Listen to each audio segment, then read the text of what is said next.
जय श्री कृष्णा मित्रों। महाभारत का युद्ध खत्म होने के बाद कैसे हुई थी द्रौपदी की मौत, द्रौपदी किसका अवतार थी और क्यों जीवन भर दुख मिला और कैसी उनकी मृत्यु हुई, आज हम ये जानते। नमस्कार दोस्तों, हमारे मोटिवेशन आर के चैनल में आप सभी का बहुत बहुत स्वागत है। आज की कहानी बहुत इंटरेस्टिंग, ज्ञानवर्धक, प्रेरणादायी है दोस्तों। आप लोग कहीं मत जाइए, वीडियो को इन तक जरूर देखें।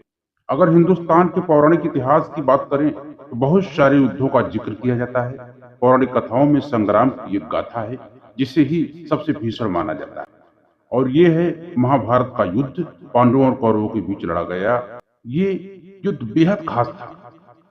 यह युद्ध द्रौपदी के मान के लिए लड़ा गया था। महाभारत के अंत में पांडवों की जीत हुई थी और युधिष्ठिर को राजा बना दिया गया था। ये तो सच है, लेकिन कई लोग मानते हैं कि यहाँ कहानी खत्म, पर ऐसा नहीं था। महाभारत असली अंत तब हुआ था पांडवों और द्रौपदी की मौत के बाद। कुरुक्षेत्र की लड़ाई में कौरव और पांडव दोनों ही तरफ से बहुत ज्यादा तबाही मचाई गई थी, और एक पक्ष की जीत का मतलब था लाखों लोगों की मौत। महाभारत की किताबों की बात करें तो इसे पूरी 18 किताबों में विस्तार से लिखा गया है, और युद्ध तो 16वीं किताब में ही खत्म हो जाता है। 17वीं किताब, जिसका नाम है महाप्रस्थानिक पर्व, पांडवों की स्वर्ग यात्रा का जिक्र करती है। इसमें पांडव और द्रौपदी प्रस्थान करते हैं, और इस किताब में सिर्फ 3 ही चैप्टर है। ये पूरी महाभारत गाथा में सबसे छोटी किताब है। इसी में पांडव और द्रौपदी की मौत से जुड़ी जानकारियां सब लिखी हुई है। तो दोस्तों, आप लोग अंत तक बने रहें, हम आपको पूरी कहानी बताएंगे। और आप लोग यदि भगवान श्री कृष्ण के भक्त हैं, भगवान के भक्त हैं, तो आप जय श्री कृष्ण कमेंट में जरूर लिखें। द्रौपदी 5 पांडवों की पत्नी थी और उसके 5 पुत्र थे जिन्हें उप पांडव कहा जाता था। महाभारत के अनुसार द्रौपदी का जन्म राजा द्रुपद के अहंकार के कारण हुआ था। राजा द्रुपद को अर्जुन से बदला लेना था। दरअसल पांचाल नरेश द्रुपद को द्रोण के शिष्य अर्जुन ने हरा दिया था, और इस कारणवश उन्हें अपना आधा राज्य देना पड़ा था। द्रोण से बदला लेने के लिए द्रुपद ने एक यज्ञ किया जिसे पुत्र कामाक्षी यज्ञ कहा जाता था, जिससे एक पुत्र की प्राप्ति होनी थी। इससे द्रौपदी के भाई धृष्टद्युम्न का जन्म हुआ। इसके बाद द्रुपद को आखिरी आहुति देनी थी, लेकिन वो बिना उसके ही कहकर जाने लगे। ऐसे में साधुओं और ऋषियों के कहने पर उन्होंने आहुति तो दी, लेकिन अहंकार बस देवताओं से एक ऐसी पुत्री की मांग की जो रूप, रंग और गुण में संपूर्ण है, लेकिन उसे जिंदगी भर का दुख मिले। इसके बाद जन्म हुआ था द्रौपदी। द्रौपदी द्रुपद की बेटी और अर्जुन और पांडवों की पत्नी होने के बाद भी अपने जीवन के हर पक्ष में दुख भोगती रही थी। अब जान लेते हैं दोस्तों, द्रौपदी किसकी अवतार थी। द्रौपदी पूर्व जन्म में मृदुल ऋषि की पत्नी थी। उनका नाम मृदुलनी था। उनके पति की मृत्यु अल्पायु में हो गई थी, और इसके बाद उन्होंने शिव की तपस्या शुरू की।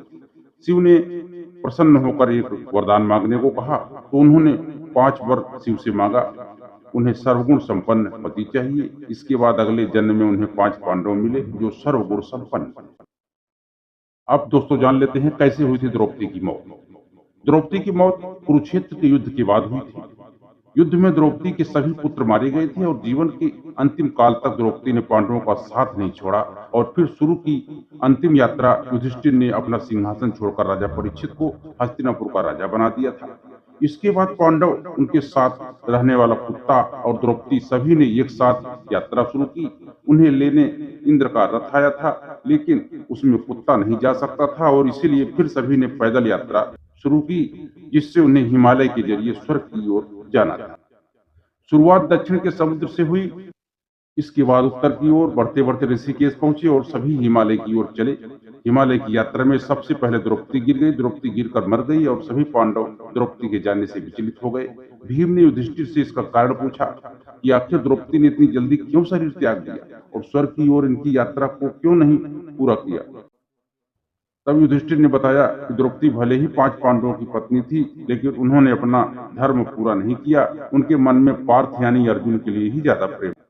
यही कारण है कि द्रौपदी को कुछ समय के लिए नरक में जाना पड़ा, और वे अपनी स्वर्ग की यात्रा को पूरा नहीं कर पाए। द्रौपदी के बाद एक एक करके सभी पांडव अपना अपना जीवन त्याग चुके थे। अंत में दरवाजे पर से युधिष्ठिर पहुंच पाए, लेकिन वो भी अंदर नहीं गए। यदि कहानी आपको अच्छी लगी हो दोस्तों, तो वीडियो को एक लाइक कर देना, और चैनल में नए हैं तो चैनल को सब्सक्राइब करके बेल आइकन को जरूर प्रेस कर देना, ताकि हमारा ऐसा वीडियो आपके साथ मिलता रहे। बेल आइकन प्रेस करने से दोस्तों क्या होता है, जब वीडियो हम बनाएंगे आप तक पहुंच जाएगा। तो मिलते हैं दोस्तों अगले वीडियो में। तब तक आप खुश रहें, मस्त रहें, आनंद में रहें। जय श्री कृष्ण मित्रों।